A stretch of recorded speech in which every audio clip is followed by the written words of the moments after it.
John Dewey, Father of Educational Philosophy, presented by Tasha Lindsay. Dewey said, "Education is not preparation for life. Education is life itself." John Dewey was born in Burlington, Vermont on October the 20th, 1859. His father was Archibald Sprague Dewey, whose ancestors had lived in New England over 200 years. His mother was Lucina Dewey. She grew up in a middle-class background. John was the third child in the family and was given the first name of his oldest brother, John Archibald, who died in 1859 to a domestic accident. Lucina had strict religious views and insisted on her three children pursuing their education. Burlington, Vermont had a relatively cosmopolitan community and was home to the University of Vermont. Both factors influenced John's future. He enjoyed learning from the different cultures while also gathering knowledge from his job as a newspaper boy and in the local lumber yard. Dewey was a bright kid attending the University of Vermont at only 15 years old. His study focused on philosophy. He graduated in 1879 with a bachelor's degree in philosophy.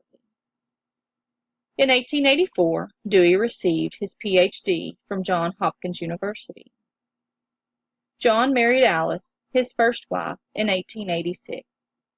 They had 6 children, with just 4 surviving into adulthood. The Deweys adopted a boy, Sabino, who they met in Italy. Alice died in 1927, and he married his second wife, Roberta, in 1946.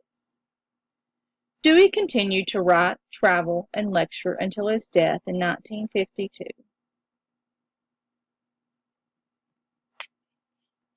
Dewey began his teaching career immediately after getting his bachelor's from University of Vermont.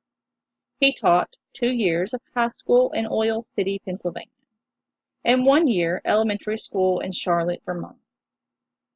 In 1884, he began his university teaching career at the University of Michigan. This is where he met his wife, Alice. Dewey spent most of his early career at the University of Michigan, except for a year stint at the University of Minnesota. In 1894, Dewey left for the University of Chicago, where he would become the head of the philosophy department. At the University of Chicago, Dewey would work to develop much of his viewpoints that have lasted far beyond his lifetime. In 1902, Dewey began serving as the University of Chicago's Director of School of Education. In 1904, he left Chicago to become a professor at Columbia University. Dewey said, "The purpose of education is to enhance individual effectiveness in society and give learners practical knowledge and problem-solving skills." Dewey believed that education starts with the needs and interests of the child, allows the child to participate in planning the course of study, employ project method or group learning, and depend heavily on experimental learning. Children are active, organic beings needing both freedom and responsibility. Ideas are not separate from social conditions. Philosophy has a responsibility to society. He believed that if there is not an inherent attracting power in the material, then there is little or no gain in inner or intellectual control. Traditional education stressed upon ready-made materials such as textbooks, object lessons, teacher talks, worksheets, etc. A great waste in the school comes from not utilizing the experiences children get outside the school. Children are unable to apply in daily life what they are learning at school. The isolation of the school means isolation from life. The child is already intensely active, and the question of education is the question of taking hold of his activities, of giving them direction.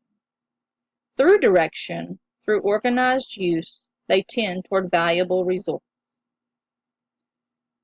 Dewey's education philosophy helped forward the progressive education movement and spanned the development of experimental education programs and experiences.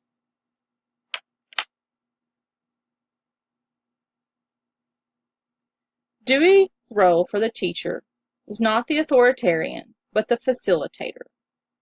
Encourages, offers suggestions, questions and helps plan and implement courses of study, has command of several disciplines, inquiry method, problem solving, and integrated curriculum.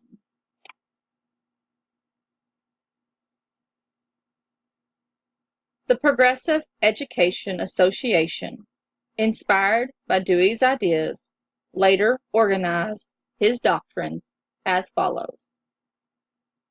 The conduct of the pupils shall be governed by themselves according to the social needs of the community.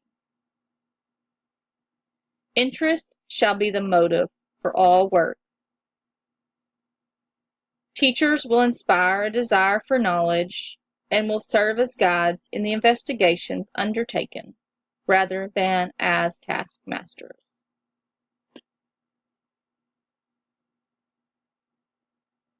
Scientific study of each pupil's development, physical, mental, social, and spiritual, is absolutely essential to the intelligent direction of his development. Greater attention is paid to the child's physical needs with greater use of the outdoors. Cooperation between school and home will fill all needs of the child's development, such as music, dancing, play, and other extracurricular activities. All progressive schools will look upon their work as of the laboratory type, giving freely to the sum of educational knowledge, the results of their experiments in child culture.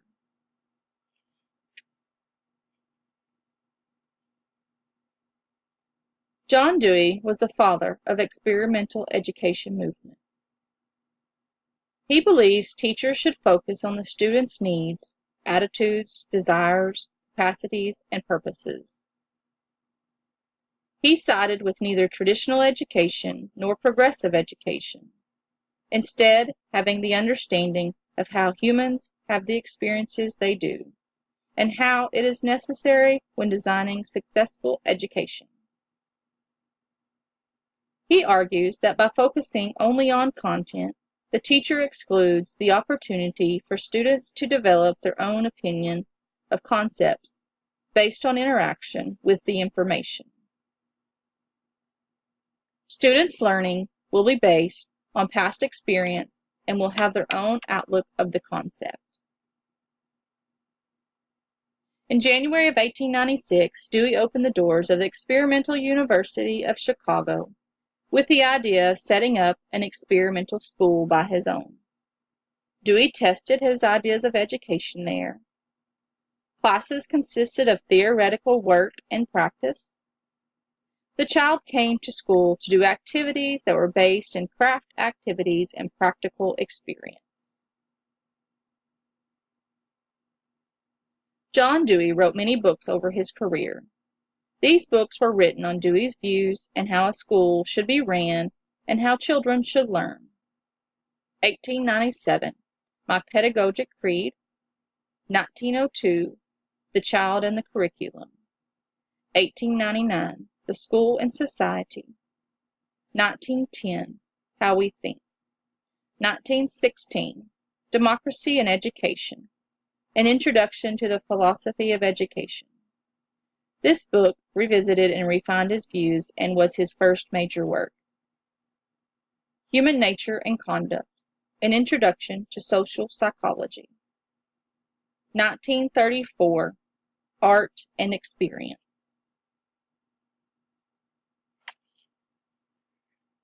In 1899, Dewey was elected president of the American Psychological Association.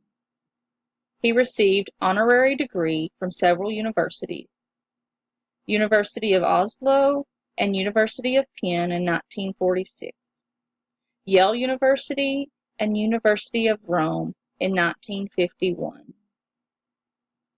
In 1943, he received Copernicus citation.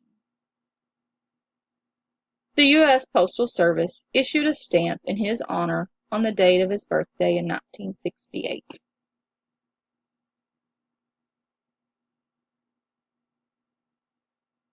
Dewey's philosophy was inspired by many people, but William James, an American philosopher, had great impact on Dewey.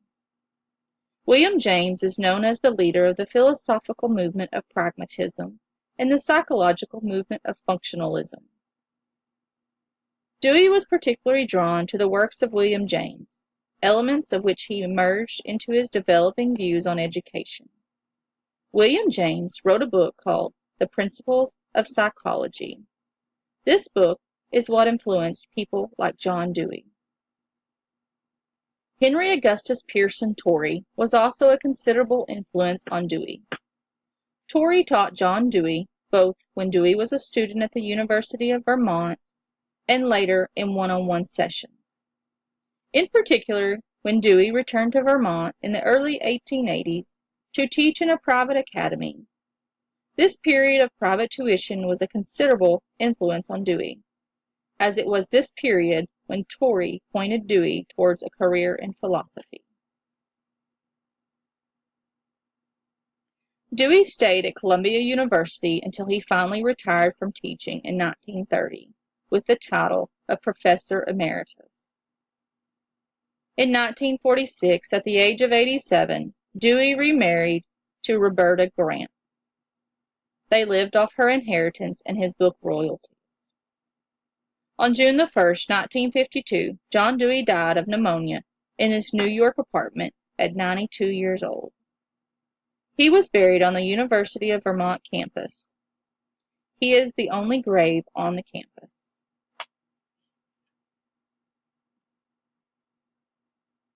In today's schools and education, Dewey's system of beliefs can be shown through kindergartners having nap time, different learning styles, such as hands-on activities, Common Core standards, which allow students to develop the ability and motivation to think critically about the world around them, and project-based learning.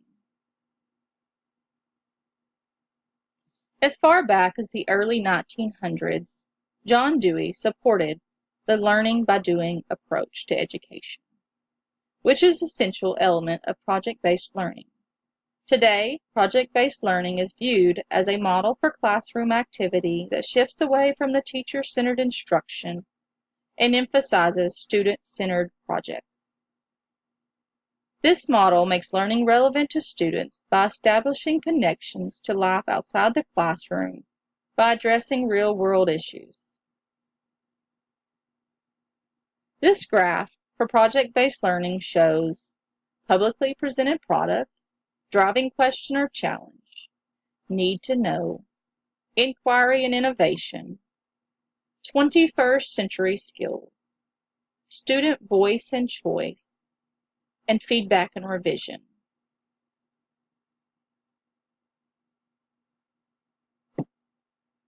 Dewey believed that by treating education as part of life as opposed to preparation for it, students would learn to become independent, productive citizens. Dewey's ideas continue to influence both K-12 schooling and teacher education today. A concept of a democratic classroom where students and teachers learn together and share their voices and interests at the heart of many teacher preparation programs. As our modern world increasingly requires individuals to think creatively in order to invent and innovate, Dewey's approach to education will continue to be a topic of discussion in schools of education across the world. His ideas were revolutionary at the time, and they continue to push educators today. My bibliography.